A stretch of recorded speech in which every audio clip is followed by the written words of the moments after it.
Last Tuesday, at exactly 7:42 in the evening, just 15 minutes after I blew out the candles on my 30th birthday cake, my sister's husband slipped an envelope into my hand. His face was pale, almost guilty. When I tore it open, a single sentence leapt out, and the world around me blurred.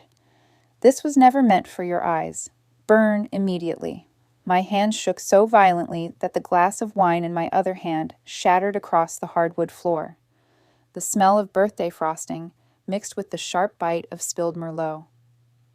My heart stopped as I realized whose handwriting sprawled across those lines. It was my late mother's. She had been gone for 6 years. That's when I realized something terrible. The people I trusted most had been keeping her final truth from me. 5 minutes later, I called the only lawyer I still trusted in this world. I should probably tell you who I am before the story gets any darker. My name is Margaret, though everyone calls me Maggie, and I had just turned 30 that Tuesday evening. I work as a high school English teacher in a little town outside of Cincinnati, Ohio.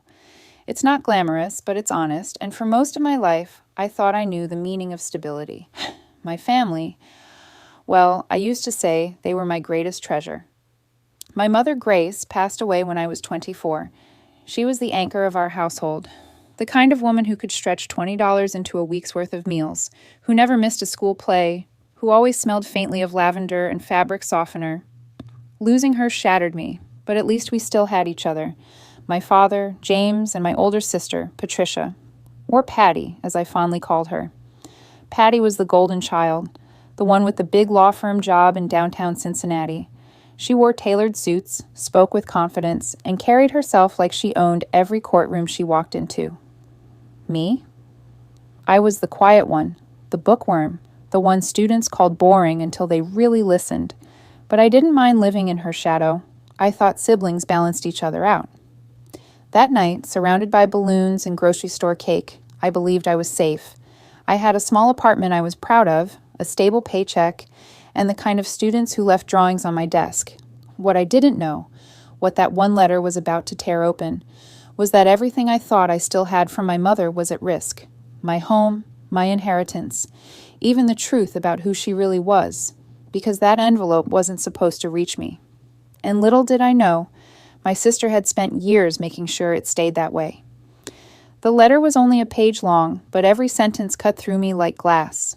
My mother's handwriting was neat, slanted, fragile, as if she had written it from a hospital bed.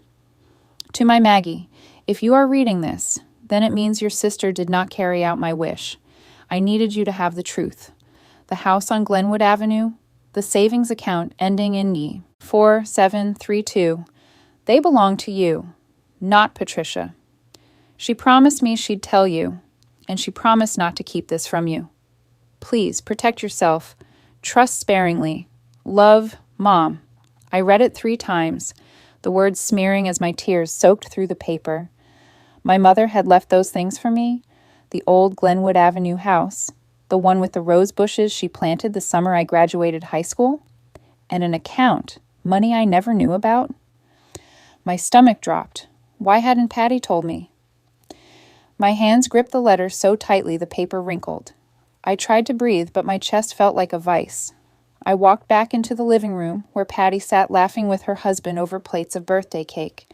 The sound rang sharp, metallic, too bright against the silence screaming inside my head. My hand shook as I asked, "Patty, did you know about this?" She looked up, startled, her fork pausing midway. "Know about what?" Her tone was too smooth, too quick. "The letter Mom left me. About the Glenwood house. The savings account." My voice cracked, trembling half with rage, half with disbelief. Her eyes flickered, just for a split second. But I caught it. That split second was everything. Then her expression hardened into something cold, almost legal. "Maggie, you're confused. Mom didn't leave you anything. She wanted me to handle her affairs. I've got all the paperwork." The silence was deafening. Her husband looked at his plate, not daring to move. I felt something die inside me at that moment, that unshakable trust I'd carried for my sister my entire life. My voice rose. "So you took it? You hid this from me for 6 years?" Patty stood, adjusting her blazer as if she'd just stepped off the courtroom floor. "Grow up, Maggie. You could never manage property or finances or anything. You barely keep your bills straight. Mom trusted me with responsibility, not you. That's just the truth." The room spun. My face was hot, my palms clammy, my throat raw. I wanted to scream, but no sound came, just a bitter, suffocating silence. And that's when I realized my own sister, the woman who once braided my hair before school every morning, had stolen my mother's last gift to me. She stood there, calm and calculated, while I shattered inside.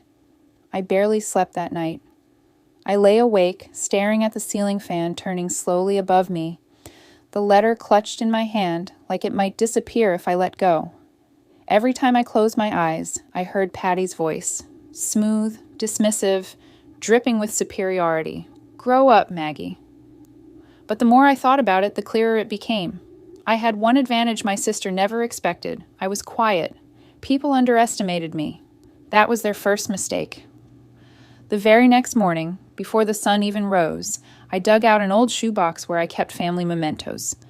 I pulled out the last folder of papers my mother had given me before she died, a mixture of recipe cards, water bills, and a yellowed insurance statement. At the time, I hadn't read them carefully, but this time I scoured every page, my coffee growing cold beside me. Breadcrumb by breadcrumb, I began to see a trail. A bank slip from Huntington Bank with the same last four digits, 4732. Dated the year before Mom died. Balance, $47,326. 16. A handwritten sticky note in Mom's handwriting. House deed, safety deposit box, River Valley branch. A receipt for a safety deposit box rental, signed by Grace Thomas, and a second signature, Patricia Thomas. My breath caught. Patty hadn't just known about this. She had been actively involved in managing it, which meant, if the deed and account records disappeared, she was the one who made them vanish. By noon, I was in my car, driving across town to the River Valley branch of Huntington Bank. My hands were slick on the steering wheel, nerves buzzing like electricity. When I asked about the safety deposit boxes, the clerk gave me a stiff smile, then carefully tilted her computer screen away from me. "That box is closed, ma'am," she said too quickly. "Closed, just like that." I pressed harder. "When was it closed?" She glanced down. April 12th, 2019. My heart kicked. That was the very month my mother passed. I walked out of that bank with a strange mix of despair and fire in my chest. Yes, my sister had stolen from me. Yes, she was cunning. But in her arrogance, she underestimated detail. Paper trails don't die. Over the next 3 weeks, I worked quietly, methodically. After school, I'd sit in the back corner of the public library, stacks of legal guides around me. I learned phrases like probate fraud and fiduciary breach. I stayed up researching cases where siblings stole inheritances. I even joined a small online forum for heirs in disputes. One woman wrote, "Documentation is your sword. Don't confront until you can cut clean." That line became my mantra. The first clue, the bank slips. The second clue, Patty's signature on the rental receipt. The third clue, a voicemail from my mother, saved on my old phone where she mentioned, "The Glenwood house, Maggie. It's yours to decide what to do with someday." I pieced them together like a jigsaw puzzle. My heart broke with each revelation, but alongside that grief, something else grew. Resolve. Because little did Patty know, I had one card left to play. And when the time came, I was going to play it in a place she thought she ruled, the courtroom. It took almost 6 months of planning before I was ready to move. By then, Patty thought she had crushed me into silence. She had grown smug, dropping comments over Sunday dinners like, "Some people just aren't cut out for responsibility, Maggie," while she sipped her Cabernet. I smiled back then, quiet as always. Little did she know, every insult she threw was fuel for the fire I was building. The first step was finding the right lawyer, not the type Patty brushed shoulders with at firm galas, but someone with a reputation for digging into ugly inheritance cases.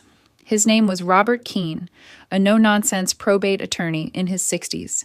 He had steel gray hair, a voice like gravel, and after 20 minutes of listening to me lay out the evidence, he leaned back in his chair and said, "Maggie, this isn't just negligence. This is fraud, and your sister's arrogance will bury her." Together we built a case brick by brick. The bank slips with the $47,326 balance, the sticky note about the Glenwood deed, the safety deposit box receipt with both signatures, the voicemail from my mother, her real voice naming me as heir. Robert insisted we request discovery against Patty's firm. That was where the real twist came. Hidden in dusty archives, buried in probate filings, we found a withdrawal request signed by Patty, moving the entire $47,000 into her personal checking account. The date, April 13th, 2019, the very day after Mom's funeral. That was her first mistake.